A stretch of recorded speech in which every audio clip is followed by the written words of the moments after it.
So walk us through Made, you know, the launch, let's start with the concept. You know, where did you get the concept from? And I mean, it's still pretty unique around here as far as the modern American.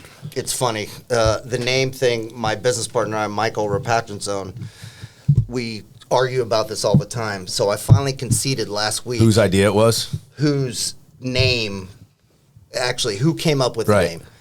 And so we're there, and, you know, I have a menu built, and it's funny. I'll tell you more about how I came up with the menu and everything and how all that started. But everything's homemade. So we're like, all right, so how do we incorporate homemade and made? And why don't we just call it Made?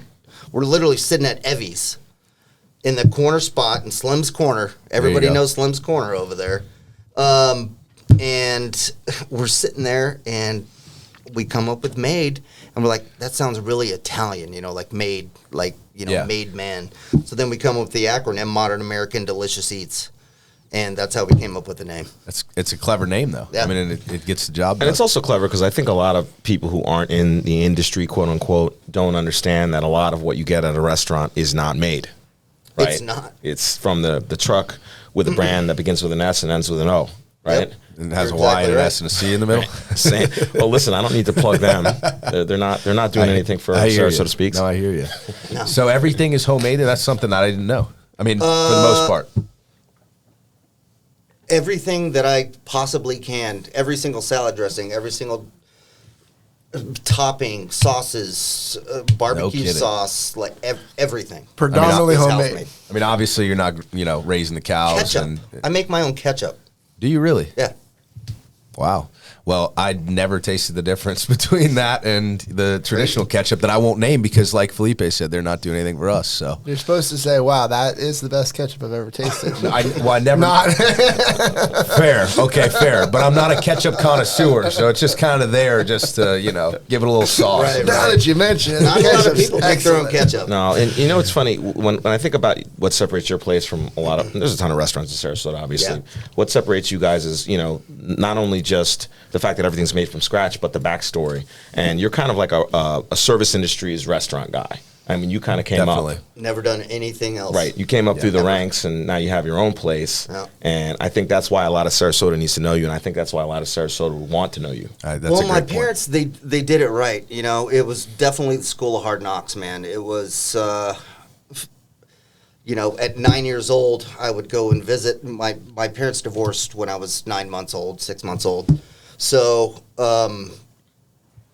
every weekend, holiday, everything, they were always in the restaurant business. So we would, of course, go see them over those on the weekends and holidays, my sister and I. And I would be rolling silverware. They would just stick me in a back room somewhere. Hey, nice to see you. There's silverware back there. Here's a virgin pina colada. Have a great time. You know, so I would just, and then I would, you know, remember the movie Coming to America where the guy's like, one day I'll be on fries, and the next day I'll be on lettuce. And One of my all-time favorites. That was you. That was you. That was me. Yeah. That's from a neighborhood a couple neighborhoods away from me. Exactly. Love it. Is it really? Oh, yeah. That's crazy. Queens. Wow. Yeah. So He's got yeah, I ties was to everything. Tortilla Boys somewhere, you know, at some time, and it was just amazing.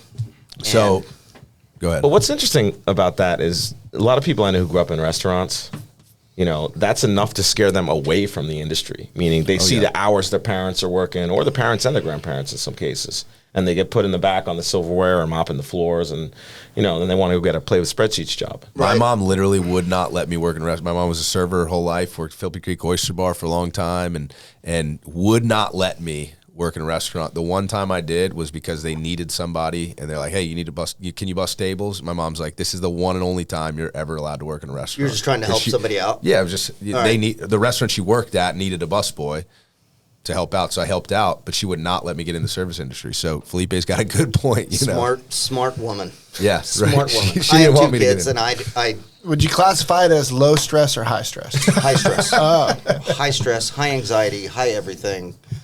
very, very fast paced. Very fast paced. Well, So- just customers in general, like they're just such pieces of shit. And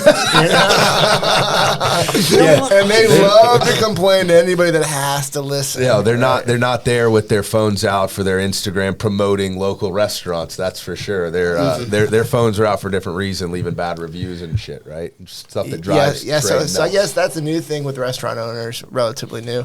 How do you deal with pleasing the people so they won't leave a bad review, even when you feel like they're in it for something free?